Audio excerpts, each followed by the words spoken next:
বাবিন এবার বিয়ে করে বউ নিয়ে বাড়িতে আসলে নতুন কাকু রেগে বাবিনকে ঠাসিয়ে চড় মেরে বাড়ি থেকে বের করে দিল। হ্যাঁ বন্ধুরা, এমনটা হতে চলেছে আজকের পর্বে। বিস্তারিত জানতে ভিডিওটিতে লাইক দিয়ে চ্যানেলটিকে সাবস্ক্রাইব করে পুরো ভিডিওটি তোমরা দেখতে থাকো।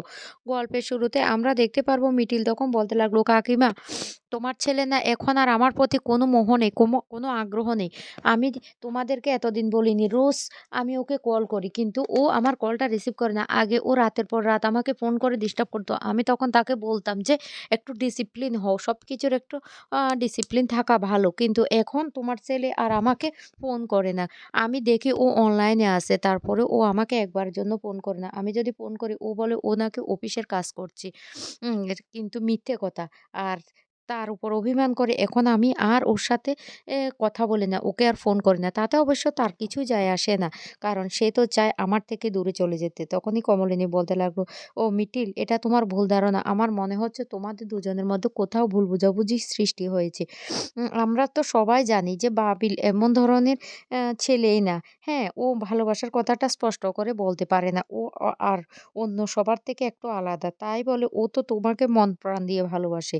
তখনই মিটিল বলতে লাগলো, হ্যাঁ কাকিমা, সেটা সেটা আমিও জানতাম। কিন্তু ইদানিং আমি দেখতে পাচ্ছি বাবিল আমার প্রতি তার কোনো আগ্রহ বা কোনো মোহ নেই। তাই আমিও চাই না এই সম্পর্কটা কন্টিনিউ করতে। তবে তোমরা ভেবো না আমি ও আমার থেকে দূরে চলে গেলে আমি আত্মহত্যা করব বা আমি মরে যাব, তেমন আমি কোনো কিছুই করব না। তবে আমি ওর মুখ থেকে স্পষ্টতা জানতে চাই ও কেন আমার থেকে দূরে সরে যেতে চাইছে? তার কারণটা কি? তখনই কমলিনী কান্না করে আর বলতে লাগলো, মিটিল তুই লক্ষ্মী মেয়ে, তুই আমাদের পরিবারের সাথে অনেকদিন পর্যন্ত জড়িয়ে আছিস। তোকে আমরা অনেক ভালোবাসি। তখন নতুন বলতে লাগলো, এ মিটিল, এটা কি ধরনের কথাবার্তা? একটা সম্পর্ক তৈরি হতে না অনেক সময় লাগে। আর ওই সম্পর্কের মধ্যে না অনেক ভুল বোঝাবুঝি অনেক কিছু সৃষ্টি হয়। তারপরেও তো একে অপরের পাশাপাশি থাকে। তখন এই কথা আবার শুনলে মিটিল তখন বলতে লাগলো, নতুন কাকু আমি সবটা জানি। কিন্তু তোমার আর কাকিমার সম্পর্কের মতো আমাদের তো সম্পর্কটা না, আমাদের সম্পর্কটা অন্যরকম হয়ে গেছে। তোমাকে আমি কি করে বুঝাই? হ্যাঁ, আমি তোমাদের সাথে সম্পর্ক রাখবো। কারণ তোমরা আমার অনেক আপনজন। আ তোমাদের সাথে মেলামেশা করতে, করতে এতটাই তোমরা আমার আপনজন হয়ে গেছো, আমি কোনোদিন তোমাদের থেকে দূরে যাব না। তবে তারপরও আমি তোমাকে একটা কথা বলি, আমি না এই সম্পর্কটা আর কন্টিনিউ করতে চাই না। কেনই বা করব?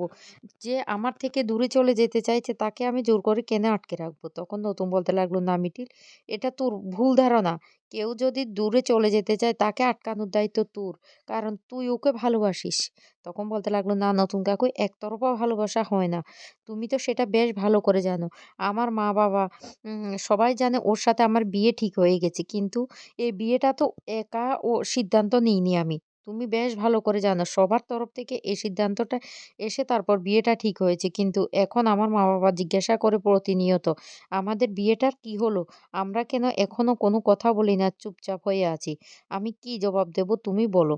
আমার না কিছু বলার আর নেই। আমি মা-বাবাকে কিছুই বলতে পারছি না। কমলিনী তখন বলতে লাগলো, মিটিল, তুই একটা সমস্যা বুঝতে পারছিস না? আমাদের বাড়িতে তো একটার পর একটা ঝামেলা লেগেই ছিল। মিটিল তখন বলতে লাগলো, না কাকিমা, ঝামেলা তো মিটে গেছে, আজকে কয়েকদিন হয়ে গেছে। তারপরও না আমার মনে হচ্ছে আমার থেকে বাবিল দূরে চলে যেতে চাইছে।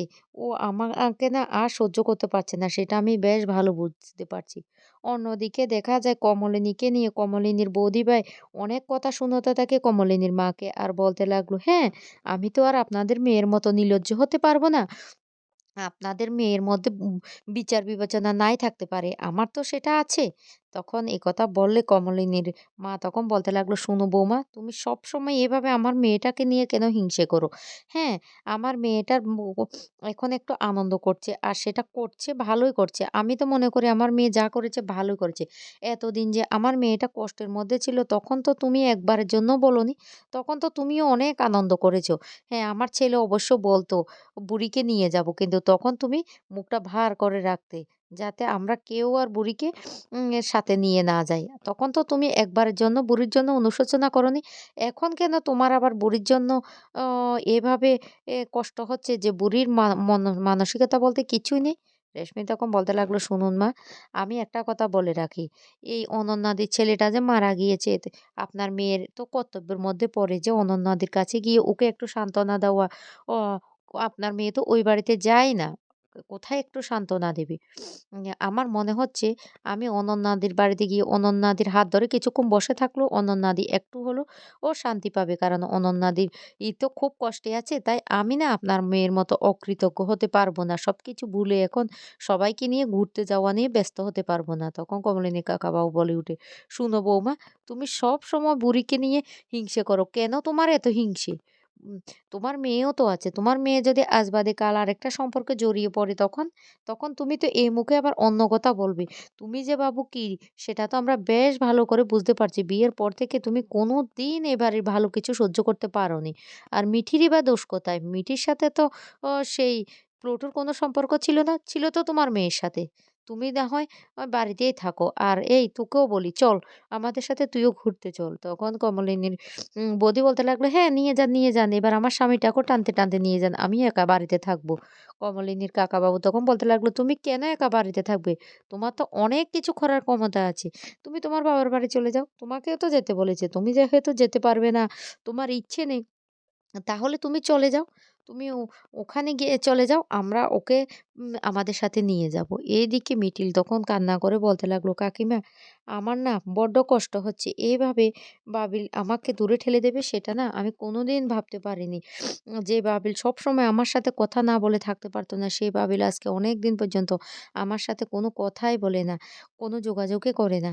আমি না স্পষ্ট বুঝতে পারছি ও অন্য কোনো মেয়ের সাথে জড়িয়ে পড়েছে।" কমলিনী তখন বলতে লাগলো, "মিঠি মা তুই এভাবে কথা বলিস না। তুই এভাবে কেন কথা বলছিস?